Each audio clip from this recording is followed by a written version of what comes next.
Dans cette vidéo, je vais te parler de mes conseils pour faire des vlogs et je vais te donner aussi un bilan rapide de ce que j'ai appris puisque j'ai fait une semaine de vlog en Corse, donc je vais te parler des vlogs et de la Corse. C'est parti. Salut, c'est Pascal. Alors si tu es nouveau ici, écoute, moi je suis entrepreneur depuis 2008. Sur cette chaîne, en fait, j'explore des stratégies pour être plus heureux, plus épanoui et plus productif. Donc si ça t'intéresse, abonne-toi. Alors je vais tout d'abord te parler des vlogs et puis ensuite je parlerai de la partie Corse à la fin. Ce que je t'invite à regarder, c'est que je vais rajouter les durées en fait de chaque chapitre de la vidéo. Du coup, tu pourras accéder directement à la partie qui t'intéresse.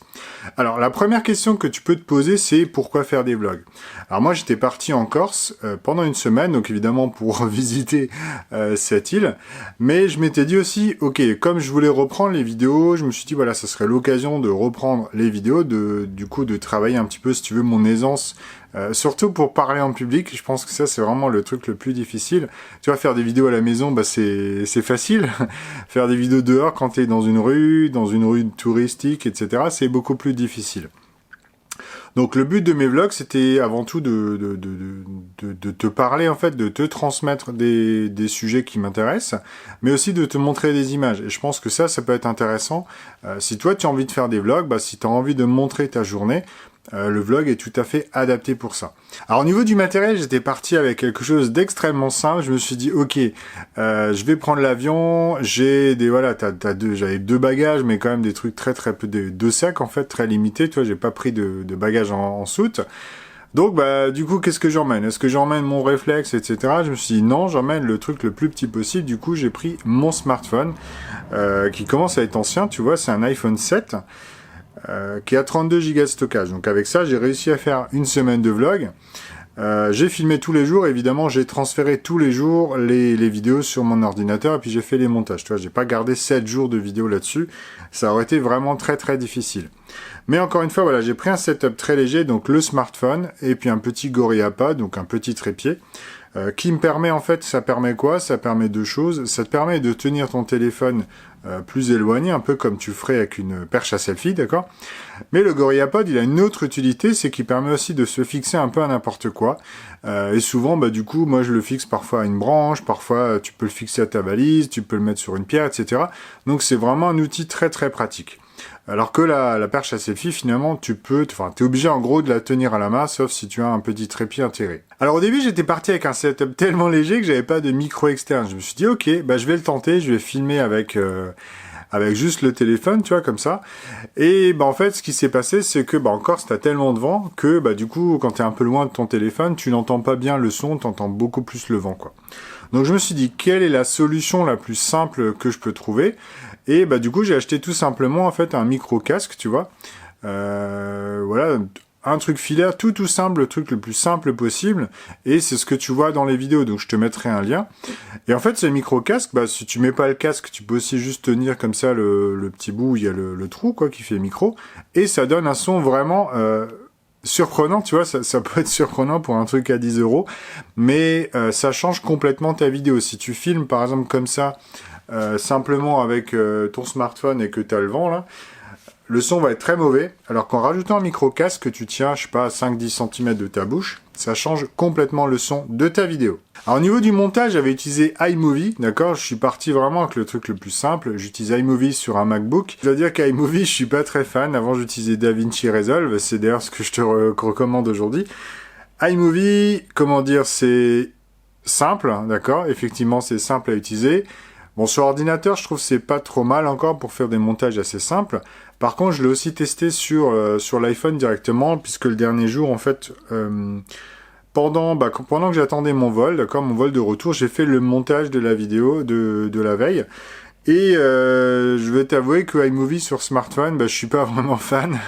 D'accord, c'est très difficile de faire des cuts précis, mais des transitions un peu bizarres et tout. Enfin, voilà, je suis pas du tout fan, donc c'est bien pour dépanner, même sur ordinateur, je trouve que c'est bien pour dépanner, ou bien si tu as un setup léger, tu vois, peut-être que tu as un MacBook Air, ou bien un ordinateur plus récent, enfin plus ancien, pardon. Voilà, moi je te conseillerais aujourd'hui DaVinci Resolve, c'est l'outil que j'utilisais depuis maintenant plusieurs années, quoi. Et j'utilisais avant sous Windows, il existe aussi sous Linux et sur Mac, donc finalement tu as le choix, et c'est un outil gratuit. Le seul inconvénient de cet outil-là, c'est qu'il y a un petit peu de temps d'apprentissage, mais aujourd'hui, tu trouves vraiment beaucoup de tutoriels gratuits sur YouTube, hein, donc regarde vraiment DaVinci Resolve, ça vaut le coup. Alors avant de te donner mes conseils, je voulais te parler des problèmes que j'ai eu, puisque tu vas voir, c'est ce qui va te permettre après de trouver ce qui te conviendra à toi vraiment, quoi. Donc au niveau des problèmes, déjà j'ai filmé avec l'iPhone, j'ai 32 Go de stockage, et en temps normal, j'ai à peu près 3-4 Go libres, ou on va dire 5 Go. Finalement, sur une journée, tu vois, tu fais pas mal de vidéos, pas mal de rush, même si j'ai pas filmé en 4K. Le stockage, en gros, était toujours limite. Donc finalement, une journée, tu arrives à faire à peu près une journée de vlog avec un smartphone à 32 Go, mais vraiment en te limitant. Faut supprimer des applis, etc. Donc ça, c'est assez contraignant, je trouve, quand tu veux vraiment en faire régulièrement. L'autre inconvénient du smartphone, alors ça va être le cas pour probablement beaucoup de smartphones. Alors celui-là, il est un peu plus ancien, il a déjà 3-4 ans. Mais le gros inconvénient de ce genre d'appareil, c'est l'autonomie, tu vois. C'est que quand tu commences à filmer des petits bouts de vidéo 5-10 minutes plusieurs fois dans la journée, ta batterie, elle fond comme la neige au soleil, tu vois. Donc voilà, moi je trouve ça très contraignant, c'est difficile de faire vraiment du travail, quoi. Enfin voilà, c'est vraiment pour faire des petits vlogs. Mais si tu commences à montrer ta journée, de filmer plein de rushs, ça va être très contraignant. Alors pendant mon voyage, j'ai aussi un support que je mets sur le GorillaPod qui a cassé. Ce support a cassé. Alors heureusement, j'ai trouvé un équivalent dans un petit magasin photo à Bonifacio, donc je suis vraiment tombé. J'ai eu du bol. Ce support en fait me permet de fixer le smartphone sur le GorillaPod. Donc si j'ai pas ce support-là, mon GorillaPod ne sert à rien. C'est pareil pour la perche à selfie, d'accord. Donc j'ai trouvé un support comme ça. Heureusement qu'aujourd'hui, les perches à selfie, voilà, c'est quand même assez facile à trouver. Donc le support aussi. Voilà, mais ça fait partie du quotidien, tu vois, il y a parfois du matériel qui peut casser, donc heureusement que c'est pas le smartphone ou l'appareil photo, mais du coup, voilà, faut s'adapter. Au niveau des problèmes, j'ai aussi rencontré qu'il y a certains jours, je sais que j'ai pas, voilà, j'avais 7 jours en Corse, j'ai pas filmé pendant 7 jours, tu vois. Je me suis rendu compte finalement que, voilà, faire des vlogs c'est bien, mais il y a parfois, t'as pas forcément envie de tout montrer, ou voilà, il y a des jours, il y a des jours sans, quoi, tu vois. Et donc je pense que c'est intéressant quand tu fais des vlogs de pas te forcer à filmer tous les jours, parce que si tu es pas forcément, si t'as pas l'envie, ça va se voir dans la vidéo, tu vois. Donc moi je te conseille plutôt, alors faire des vlogs ça peut être une bonne idée, mais faire des vlogs quotidiens c'est très dur. Laisse-toi peut-être 1 ou 2 jours dans la semaine, tu vois, tu peux très bien faire 5 jours par semaine. Ça peut être suffisant pour avoir un rythme vraiment que tu peux tenir. Alors avant de parler de la Corse, d'accord, je te parlerai de bilan de la Corse juste après, je vais te donner 5 conseils pour réussir tes vlogs quand tu fais des voyages par exemple. Alors conseil numéro 1, ça va être en fait d'utiliser un setup léger et facile à sortir. Ça peut paraître complètement évident, tu vois, mais quand tu es sur place, quand tu es sur le terrain, c'est plus difficile de sortir ton gros appareil, de mettre ton micro externe, de mettre ton micro-cravate, de ressembler à un journaliste, tu vois. Et du coup, t'as les gens, ils commencent à te regarder, du coup, tu te sens moins bien, tu te sens jugé, t'as peur des autres, etc. Donc moi, ce que je te conseille, c'est vraiment de réfléchir à ça. Prends un setup facile à sortir, tu vois, tu prends un smartphone, tu filmes en 2 secondes, paf, t'enregistres et c'est réglé, quoi. Surtout qu'aujourd'hui, en fait, le smartphone, c'est quelque chose qui passe partout. Je dirais ça ne surprend personne, tu vois, je veux dire quelqu'un qui même se prend selfie, voilà, les gens vont se dire c'est pour Instagram ou Facebook ou quoi, mais personne va se moquer ou dire des trucs, tu vois, ça passe vraiment inaperçu. Alors ce que je te conseillerais comme setup léger, c'est éventuellement, si tu as un smartphone récent, surtout à cause de la batterie, d'accord, 2-3 ans peut-être, ça peut être intéressant, mais prévois peut-être quand même 64 Go de stockage, d'accord. Si tu as un Android, tu peux rajouter une carte mémoire. Mais sur iPhone, je conseille au moins 64 Go de stockage avec au moins 10 ou 20 Go de libre pour faire tes vlogs, d'accord. Comme ça, tu es tranquille, tu seras jamais à court, tu peux filmer toute la journée. Autre conseil, si tu veux vraiment avoir un setup léger, mais qui est encore plus autonome, moi, ce que je te conseillerais, c'est une caméra un petit peu sportive du type GoPro, tu vois. Il y avait des caméras GoPro Session, ou bien tu as les GoPro, les grosses, quoi. C'est quelque chose qui fonctionne bien. Tu as un angle de vue assez grand, c'est facile à cadrer, tu as des belles couleurs, tu as de la stabilisation, tu as même maintenant des micros de plutôt de bonne qualité. Donc vraiment, si tu as le budget, investis dans une petite GoPro. Moi, je pense que je vais le faire dans pas longtemps. J'ai vraiment envie de tester ça, ça fait des mois que je me dis, ok, peut-être tester un peu une caméra comme ça. Voilà, donc le smartphone ou la GoPro, c'est vraiment ce que je te conseille pour vlogger avec un matériel facile à sortir. Ensuite, deuxième accessoire que je te conseille, c'est un GorillaPod ou une petite perche à selfie. Je pense que c'est vraiment indispensable. Vlogger avec sa main comme ça, c'est contraignant parce que alors déjà tu peux pas faire tous les plans que tu veux, tu vois. L'avantage du GorillaPod, c'est que tu peux le poser quelque part, tu peux l'accrocher en l'air à un arbre, etc. Donc tu peux faire des plans créatifs et justement changer un peu dans tes vidéos. Donc le GorillaPod, ça coûte pas cher, ça dure des années. Moi j'en ai un depuis des années, j'ai toujours le même, c'était Joby à l'époque. Et je te conseille vraiment, c'est un outil versatile et très polyvalent. Troisième chose que je te conseille, c'est d'utiliser un petit micro externe. Alors tu as différentes solutions, soit les micro-cravates, d'accord, mais du coup ça se voit éventuellement. Il y a des gens aussi, ce qu'ils font, c'est qu'ils mettent un micro comme ça, et avec un système un peu de scotch, le fixe à l'intérieur du t-shirt par exemple, et puis un autre scotch pour éviter le frottement sur la peau, et du coup tu as un micro complètement invisible. Autre solution, c'est d'utiliser un micro, par exemple là j'en ai un sur l'appareil photo, donc tu vois je suis pas très loin, à moins d'un mètre, ça correspond, ça convient tout à fait. Mais voilà, si je te conseille un truc, c'est prends, si tu as des AirPods ou des micros comme ça Bluetooth, ça peut aussi faire l'affaire. Pense vraiment, avant de partir, peut-être teste un peu ton matériel, va à l'extérieur, tu vois, dans un endroit où il y a du vent, voir un petit peu comment ça se comporte. Quatrième conseil, très très important, qui peut tout changer, c'est travailler ta confiance en toi. Ça peut paraître bizarre, mais les vlogs, en fait, c'est, je pense, un des types de vidéos les plus difficiles à faire quand tu es en public. Parce que tu vas te filmer en marchant, tu vas parler en marchant, les gens vont peut-être écouter. Tu vois, moi je connais beaucoup de vlogueurs qui avaient fait des vlogs au début à l'étranger. Donc tu vas dans des pays asiatiques ou autres, les gens ne comprennent pas, tu vois. Donc tu peux parler, c'est plus facile. Mais là, quand tu pars en France, que tu parles français, du coup tout le monde te comprend, c'est beaucoup plus intimidant. Donc vraiment, si tu as un petit problème, moi je sais que c'est pas facile pour moi. Si tu penses que c'est difficile pour toi, entraîne-toi déjà un petit peu chez toi. Même entre guillemets pour de faux, tu vois, tu fais des vidéos quitte à les jeter après. Mais je pense que c'est vraiment important de s'entraîner, de réfléchir à ce blocage. Si tu as ce blocage-là, entraîne-toi. Et donc la petite astuce que je voulais dire, c'est pour éviter justement le regard des autres, pour éviter leur peur du regard des autres. Moi, j'ai pris tout simplement un smartphone et j'ai mis des écouteurs. Pourquoi ? T'as l'impression en fait que je fais une visio avec quelqu'un, tu vois, je lui montre, voilà, regarde, je suis là, machin. Et du coup, les gens, ça passe totalement inaperçu, tu vois. Le smartphone, ça a l'avantage aujourd'hui, c'est que c'est rentré dans les mœurs, dans les habitudes des gens. Donc, si t'as un écouteur, tu parles à ton smartphone, ça choque personne.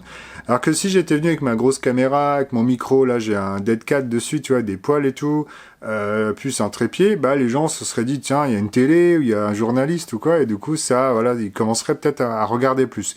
Donc, pour réfléchir à ça, vraiment, moi, je te conseille le setup le plus léger. Si tu démarres, prends un smartphone et des écouteurs. Cinquième conseil qui peut te sauver ta journée, c'est quand tu filmes un vlog, prévois beaucoup de vidéos. Moi, je te conseille au moins 3 à 5 fois plus que ce que tu veux montrer. Parce qu'en fait, pourquoi ? Au montage, tu pourras toujours supprimer des séquences, tu vois, des choses que tu n'as pas envie de rendre publiques. Voilà, tu l'as dit sur le moment, tu t'es dit, ok, je vais modérer ça après coup, au montage. Il y a peut-être des paysages que tu as envie de montrer, et puis peut-être au montage, tu te dis, ah tiens, là, j'en montre beaucoup, je vais couper. Par contre, ce qui est intéressant, c'est qu'au montage, tu peux couper. Mais tu pourras pas rajouter de l'information. Donc si te manque des vidéos, si tu dis mince là j'ai oublié de filmer ça, je parle du bateau, je le montre pas, etc. Là c'est dommage. Donc moi je te conseille vraiment, filme au moins 2 fois plus que, voilà, si tu veux faire des vidéos de 10 minutes, filme 20 minutes dans ta journée, c'est le minimum que je te conseille, tu pourras toujours supprimer au montage. Alors on arrive dans la deuxième partie de cette vidéo, je voulais te parler un petit peu de la Corse, tu vois, donc moi c'est la première fois que j'ai découvert la Corse. Et franchement, je le dis dans toutes mes vidéos, tu vois, c'est la claque, tu peux pas dire autrement. C'est que au niveau des paysages, j'ai été complètement dépaysé et agréablement surpris, tu vois. Donc je voulais te parler de 5 conseils ou 5 choses dont que j'ai appris sur la Corse, tu vois, et qui pourront te servir si tu as envie d'y aller, ou si tu hésites à y aller, je te conseillerais d'y aller.